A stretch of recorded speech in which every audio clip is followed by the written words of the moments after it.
साथियों, कहते हैं कि किसी भी इंसान की पगड़ी मत उछालो, क्योंकि पगड़ी उसकी इज्जत से बढ़कर होती है। आज इसी विषय पर हम आपको एक कहानी सुनाएंगे।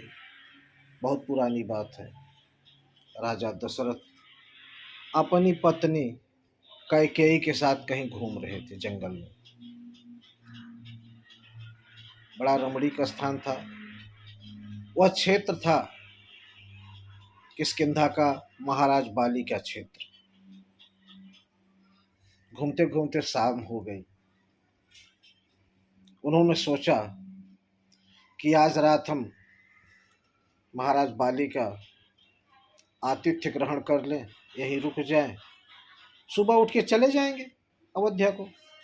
उन्होंने अपनी पत्नी कैकेयी से बात किया कि ऐसी ऐसी बात है, अब आज रात हम अयोध्या नहीं लौट सकेंगे, इसलिए आज हम यहीं रुक जाते हैं महाराज बाली के यहाँ। कैकेयी ने कहा ठीक है। दोनों चले गए महाराज बाली के यहाँ और उन्हीं का आतिथ्य ग्रहण किया। कैकेयी बहुत सुंदर थी, बहुत सुंदर। बाली ने देखते ही जो है कैकेयी पर मुग्ध हो गया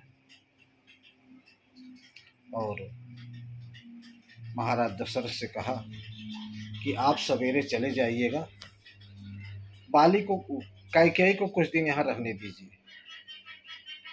कुछ दिन हमारे यहाँ रहेगी, हमारा आतिथ्य ग्रहण करेगी, उसके बाद हम आपके यहाँ पहुँचा देंगे। पहले तो राजा दशरथ ना नहीं कर सके, बाद में उन्होंने ये बात कैकेयी को बताई। कैकेयी ने कहा देखिए, महाराज बाली एक अहंकारी और बहुत ही दुष्ट प्रवृत्ति का राजा है। वो भले आपका दोस्त है तो क्या हुआ, अगर आप हमको यहाँ छोड़ कर गए, आप मुझे वापस नहीं पाएंगे। महाराज दशरथ ने कहा तब क्या किया जाए। कहा आप एक काम करिए, बाली एक अहंकारी राजा है और उससे कहिए कि भाई मैं कैकेयी को तो नहीं छोड़ सकता, आपको अगर चाहिए तो उसके बदले में अपना मुकुट, अपना ताज मैं रख देता हूँ आपके यहाँ। मुकुट और ताज गिरवी रखना मतलब उसकी अधीनता स्वीकार करने के बराबर था। अब हुआ वही। दूसरे दिन जो है महाराज दशरथ ने कहा बाली से कि मैं अपनी पत्नी कैकेयी को तो नहीं छोड़ सकता हूँ, लेकिन आप चाहें तो हमारा मुकुट रख लीजिए उसके बदले में। बाली ने कहा ठीक है, आप मुकुट रख दीजिए। राजा दशरथ ने मुकुट रखा और कैकेयी को लेकर चले गए।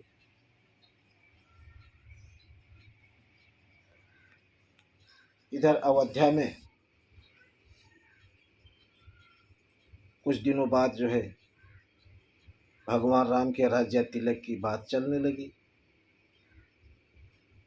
जगह जगह कानाफूसी होने लगी। आखिर में एक दिन राजा दशरथ ऊब कर कहा ठीक है, हम कल राम का राज्याभिषेक कर देंगे। अब राज्याभिषेक उसी का होता है जिसके सर पे ताज रखा जाता है, और ताज तो बाली के यहाँ गिरवी रखा था, बाली ने रख लिया था। ये बात कैकेयी और राजा दशरथ के अलावा किसी को पता नहीं थी।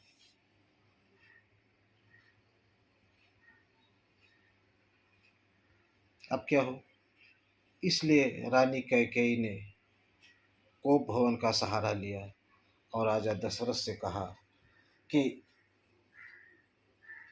हमारे पूर्व में दिए गए 2 वरदान आप मुझे दे दीजिए, तब राम का राज्याभिषेक कीजिए। और एक में उन्होंने मांग लिया भरत का राज्य तिलक और दूसरे में मांगा राम का 14 वर्ष का वनवास। उसे पता था कि राम जब वन को चले जाएंगे तो भरत कभी भी राजगद्दी पर नहीं बैठेगा। उसको अपने पुत्र के बारे में पूरी जानकारी थी।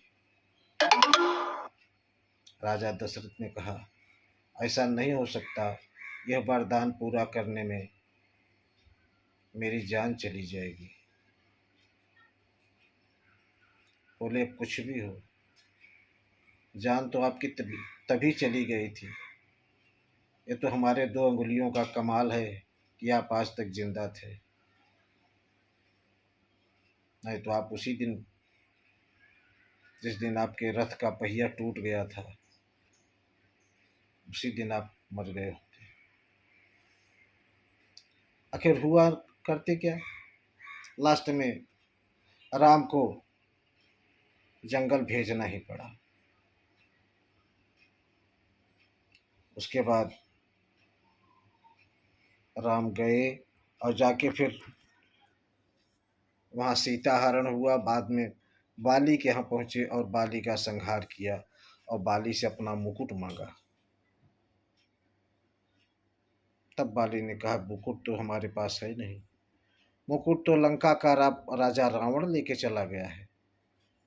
जब मैं उसे बंदी बनाया था, एक दिन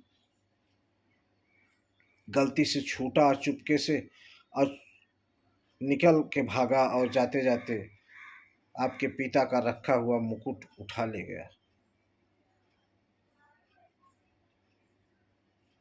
तो साथियों, आपको पता होगा कि जब महाराज रावण के दरबार में अंगद का आगमन हुआ था, पैर उठाने के बाद आई थी, जब रावण उठा और झुका तो उसके सर से मुकुट उठा के अंगद ने भगवान राम की तरफ फेंक दिया था। ये वही मुकुट था जो महाराज दशरथ का मुकुट, जिसे कि बाली के यहाँ से रावण ने चुरा के लाया था। आपको ये हमारी कहानी कैसी लगी, आप ज़रूर कमेंट करके बताइए। धन्यवाद।